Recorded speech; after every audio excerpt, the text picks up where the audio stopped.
Hey, friends, and welcome back to another episode of Lisa, Hendey, and Friends. Our guest on the podcast this week is the amazing Kevin Matthews, subject of the brand new documentary Broken Mary. Before we get into the chat, let's take a look at the trailer. Will there be another Kevin Matthews? No. There's just no one like him. It was like a religion. Turn on the radio in the morning, listen to Kevin Matthews. Hi, this is Mike Ditka. Hey, this is Brian May. Hi, I'm Chris Farley. You're listening to the Kevin Matthews Show. I thought he was insane. A lot of people thought he was insane. There were no cell phones.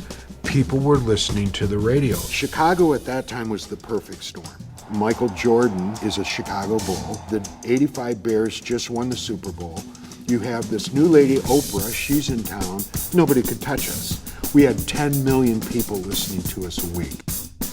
That was my past. If you would have told me I'd be carrying around a broken statue of the Virgin Mary, talking about God, I'd say, are you high? I was doing my morning show, I was on the air, I thought I was having a stroke, and they said it's a rare form of MS. Eventually it cost me my job. I'm driving, thinking, what am I gonna do? I see this statue lying on the ground, and I know it's a statue of the Virgin Mary. She's broken like me. And he sees the Virgin Mary broken, cast aside. He's been cast aside. He is touching so many lives of people who have been hurting or broken. And I think those people are going to affect people as well. He doesn't hang out with strippers anymore. He hangs out with nuns and priests. He said, keep the statue broken. It touches people, it reaches people. I kept her broken because I said, we're all broken and we're loved by God.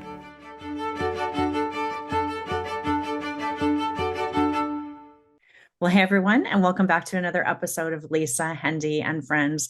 I'm super excited today to welcome to the program the subject of an amazing upcoming documentary. Joining us today is Kevin Matthews, and he is the face behind the Broken Mary movement and the star of the documentary Broken Mary, the Kevin Matthews story, which will be coming out as a one-time Fathom event on October 7th. Hopefully we will all go out and see it so much that it will come back again and again and again. Welcome to my show, Kevin Matthews. Thank you for the invite. I appreciate it. Well, as we were just saying, it feels auspicious that we're recording today on our Blessed Mother's birthday and that we get to share this amazing story of your love for her on this day. You know, I've learned there's no such thing as a coincidence at all. And this whole journey that I've been on is, if you would have asked me, 12 years ago, would I be talking to you or dragging a statue of the Virgin Mary around the country? And I just would say no. And it's just amazing. It's just literally every day I'm so blessed because I'm literally watching God work. I'm literally watching God work. And I've literally had nothing to do with this. All I've done is listen. I've honestly you listened and you said yes, just like Mary did. So you said yes to the sharing of this amazing story. And what a beautiful comparison, and she did say yes. And I often wonder, and I've told people, what if Mary would have said no? She had the choice, and she was a human being, and the angel Gabriel comes and asks the question, and heaven was waiting. What is she going to say? And she said yes. And I really honestly believe that God is constantly talking to us, and we have to listen in order to hear. And it was amazing because this happened to me. Finding this statue on the ground near a dumpster happened to me over 10 years ago. And at that time, my life was so upside down and I was a mess. I was broken. I literally was, God led me to a dumpster for a reason, because I had beat myself up so bad. I was ready for the trash, not God sending me there, me. Here it is. And that's what happens. We throw stuff away. We're done with it. It's trash. It's not usable anymore. And here, at the same time, that was me, But at the same time, somebody had found a statue of the Virgin Mary, took it, broke it, didn't know what to do with it. So she's too heavy to throw in the dumpster. So there she is lying on her back, broken in half at the waist. Her hands are missing. She's sunk in the mud. She's got garbage on her. And that is when I literally heard the voice of Jesus say to me, "Will you deny me? Will you deny my mother?" And that was over 10 years ago. And what I've learned is every time I've been spoken to, what I realize is Jesus asked me that question, "Will you deny me? Will you deny my mother?" But now I am to ask other people like yourself, will Mhm. you deny Jesus? Will you deny his mother? Everybody watching, will you deny Jesus? Will you deny his mother? It's it's such a powerful message because most people will say, "Oh, no, no, no. I would never do that." But you'll find out now that I've asked you, it is so easy to deny Jesus and Mary in public. Yeah. How we don't talk at work, you know. We're very careful out in public, and anymore, what I've done is I speak now. I can never deny God. I can never deny Mary. I can never. They're my family, and I'm so proud. I was so blessed to be born a Catholic, but I was a zombie Catholic. I have kids, and the kids, of course, they made their first communion, their baptism, the sacraments, but I was just a zombie Catholic. I wanted people to see me at church. I wanted the priest to see me. I wanted to Mhm. leave early. I'll get the communion. I leave early. I want to watch a football game, da da da da da. And yesterday, I was celebrating Mass, and I go now because I can physically be with Christ and I physically ingest Christ. It's not a symbol. The Eucharist is Jesus Christ, and the sacraments are gifts from God, Jesus. If you would have said to me 15 years ago, go to confession, I would, no, I never want to go to confession. I'm ashamed. I love confession now more than ever, but for the most part, in the last 10 years, it's taken me several trips, many, many, many, many confessions to feel comfortable.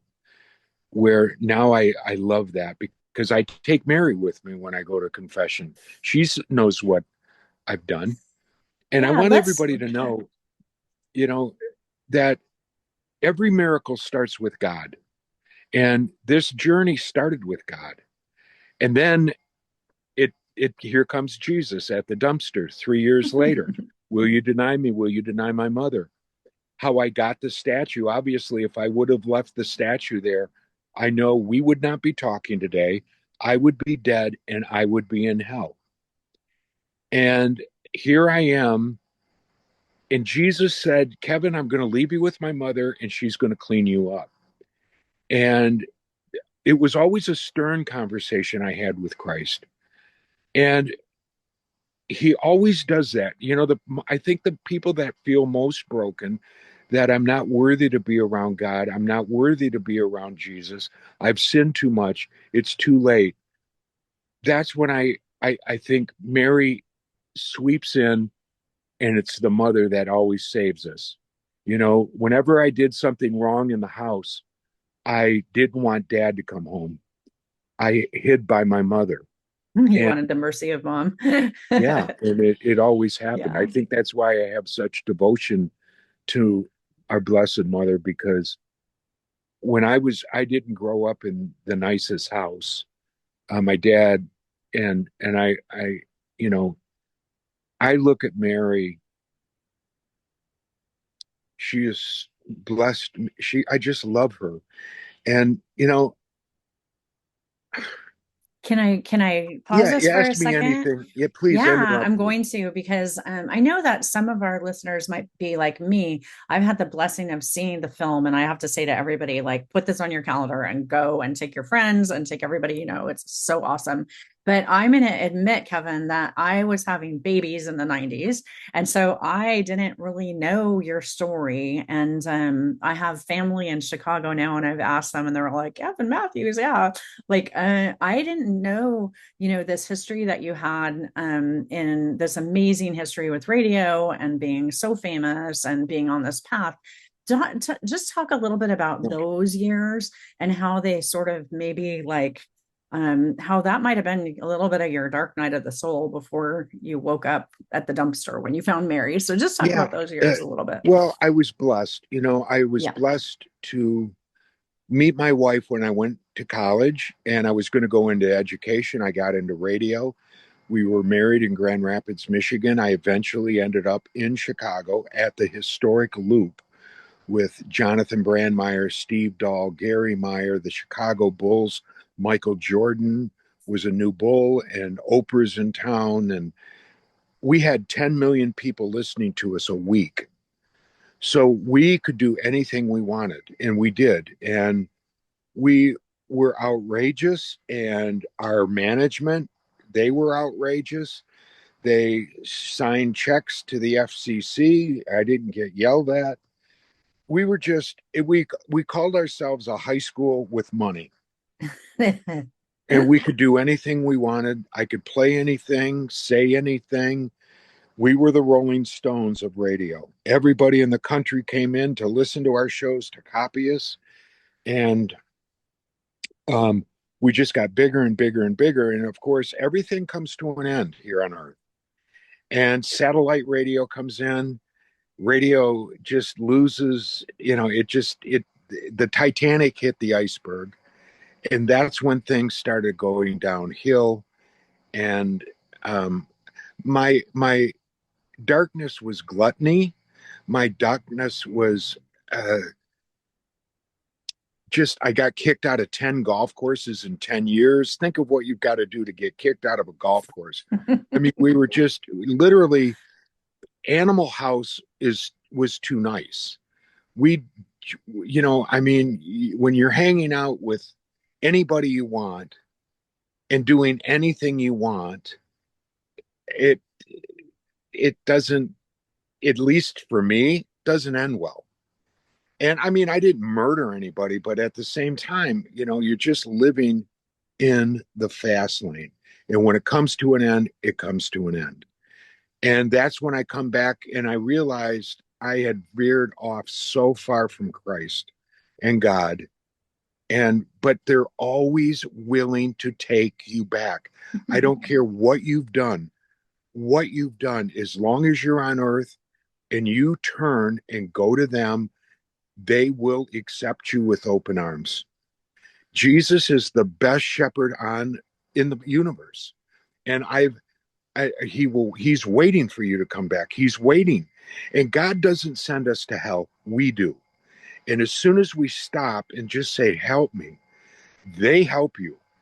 And as soon as Christ says, I'm going to leave you with my mother and she's going to clean you up, she did. And after that, it was eventually something major happened to us in Chicago in 2019. I found the statue in 2011. By 2019, I'm so devoted to Mary. I'm so devoted to the Rosary. And we did a walk with the statue of Mary, the Which broken one. is featured in the film. Yes. Yeah. And here she, from a dumpster to a bed of roses and 10,000 people, we walked Mary through Chicago because the city's broken. We're all broken and we're loved by God. And that was such a turning point. And I came home from that walk and I'm driving to get my mail and I hear Christ. It's been years since I heard Christ, and he was stern. This time it was, I love you so much. I weep for you. And I, here I am. I want people to see the movie because I want anybody who thinks they're so broken beyond nobody loves me. God doesn't love me. No, I want you to go, and here's my dogs now. And I just want you to know that God is waiting. We're all broken, but we're loved by God. This is my message. Is I guess they call it my ministry is we're all broken, but we're loved by God. And this is proof. This I just have been listening to God. What do you want me to do? What do you want me to do? And I've traveled the country. I've You and Mary have traveled the country yeah, because you because bring the statue with you when you go yeah, out I to do just your bring her with speaking. me. And my second book is a follow-up to the first book. I named it Mary's Roadie because I'm not the star of the show. I don't get a standing ovation. God through Mary does. And just when I think it's going to slow down, I say, Mary, are we done? The phone rings. The phone rings. The phone That's rings. what happens when you put the Holy Spirit in charge of Oh, the phone leading rings. your life, right? The phone. Yeah. Everything that I I have um I don't want what's another word for pact. I have a a deal with Christ that I said, Jesus, I don't want anything. All I want to be is your shepherd dog. That's all I want to be. I've got MS. I've been beat up. I'm so blessed to have MS because if I hadn't have gotten MS, this would have never happened. God didn't give me MS because I sinned too much or I got kicked out of golf clubs, golf courses, and stuff like that. God is not a punishing God. God loves us. I live on a planet that has diseases, has catastrophes, and here we are. But I just said, all I want to be is your shepherd dog. And let me just take any lamb that has strayed from you, Jesus. I'll move them back quietly and gently. No barking, no biting. They do the rest. I don't want to. I'm not here Yeah. to preach. I'm here. I go over to prisons and I prison inmates that are serving life terms and they're holding a rosary now and they say, I'm going to die in here. And I go, but yes, but you have chosen where you want to go for eternity. And eternity is a long time to be wrong. Folks, you have to go back to him. You have to, especially the Catholics that have left Jesus Christ in his church. It's his church. It was founded in 33 AD. Anything after that is not his church. He wants you to come back, go back. And I have And let me never ask been you, more I'm satisfied in my life.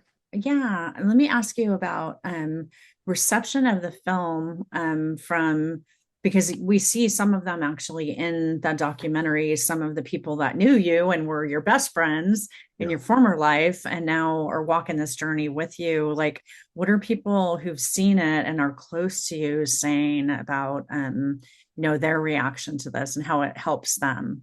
Well, nobody's seen it yet. You've got this to see it before, Wow. but the people in this Yeah. movie are people that I didn't know. But I, one man, for example, in the movie, he needed a liver transplant.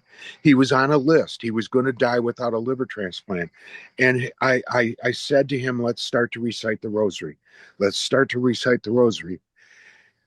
And every time I bring somebody who's broken and sick to Mary, I've suddenly, after a year of the rosary, and he's now devoted to the rosary, his liver is starting to heal from the inside out.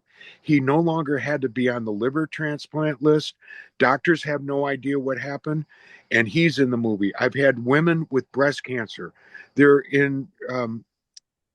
There's no more. There's no more breast cancer. There's so many people who have been so broken. And listen, I carry around a broken statue. And when I found the statue, I called a friend of mine who's a priest, and I'm starting to go back to church. And I said, I need to get her blessed. I knew I needed her to be washed in holy water. And then I said, where can I get her fixed? And he told me of a monument maker. And the monument maker said, yeah, I can put new hands on her. I'll paint her. She won't even look broken. And that's when I really cried. I just said, leave her alone. Don't touch her. Just put her together. She's broken like me. And I want to call her Broken Mary. And I took her home. We had her blessed. And that is when the heavens opened up. It's, do I worship a statue? No, she was made in a statue factory somewhere in America. But I guarantee you where the statue is, God is, Christ is, Mary is, the disciples, the saints, heaven is with us. Well, and you've been on this path for the last several years of Yeah, sharing Mary's story, yeah, writing your books, reaching yeah, people in all entirely new ways through yeah, your witness and seeing the changes that, and now we have this film. And just yeah. as we finish up, let's say a few words about why, who's the audience for this, why they should come out on October The 7th, what audience you is hope for them. the audience is everybody, Yep. and you don't have to be Catholic. To everybody, because everybody on this planet, in the past, in the future, from the Pope all the way down to every one of us, we're broken. We are all broken, but we are loved by God. And go see this, because this is just the beginning. I know now, the voice of Mary came to me for the first time when I was in Fatima for the 100th anniversary. I had just written a book. I just recorded a rosary app. And I'm sitting in front of this statue of Mary where she appears to the three shepherd children 100 years ago. And I said, Mary, I've recorded an app. I've written a book. Now what? And I said it in such a derogatory remark. And as soon as I said it, what did I say that? Something whizzed by my head, hit the ground, and it was this giant pine cone. And I knew that if that would have hit me, it would have really hurt, if not killed me. And I'm looking, and a pine cone, and suddenly the voice of our Blessed Mother said, plant the seeds of my rosary. And that's what a pine cone is. And Father Mark comes walking up. I'm all by myself. And I said, Father, how many pine cones do you see on the ground? And he thinks I'm insane anyways. He goes, none. We're in an olive garden. Yeah. And I said, this one almost hit me. Plant the seeds of my rosary. I know that's what I'm to do. The rosary is Mary's umbilical cord. It's how she teaches us Jesus. And I can't tell people, go back to the sacraments. The Eucharist is the body of Jesus Christ. The rosary is her umbilical cord. The confessional is a way to have Jesus wash your sins, and you can wash his wounds. I don't know if I'm going to go to heaven, but when the minute we die, we're in front of Jesus, because no man goes to God unless through Jesus. Is he going to know you? Is he going to say, oh, I recognize you, I know you, or my mother speaks highly of you, come in? Or is he going to say, I don't know you, depart from me? And folks, work at it. Work at eternity, because your 401k is not going to get you into heaven. It's your love of Christ and God. That's a beautiful witness from somebody who really had, you were at the pinnacle and you had so much of the material, in your life. And now on the other end of this, folks might look at you and think, I have to say, I was very touched by, how you accepted your medical diagnosis. Yeah. I'm struggling with a breast cancer diagnosis right now, and God is so good, and I have amazing caregivers, and I'm on the path to healing. But I love how you connect not the hardships in your life with your journey back to God. I mean, these are the things that brought you so close to our Blessed Mother, because you were able to say, in her brokenness, she found you and she picked you up and carried you like a little baby into her arms and straight to her son. I love that. And you've got what I love to say to you is your devotion to Mary. Remember that she calls you daughter. So Mary is with you on this journey. She calls you daughter. She knows suffering and she's with you. And I think that's one of the most beautiful things. I love to tell women that love Mary and God through Mary that you are called daughter.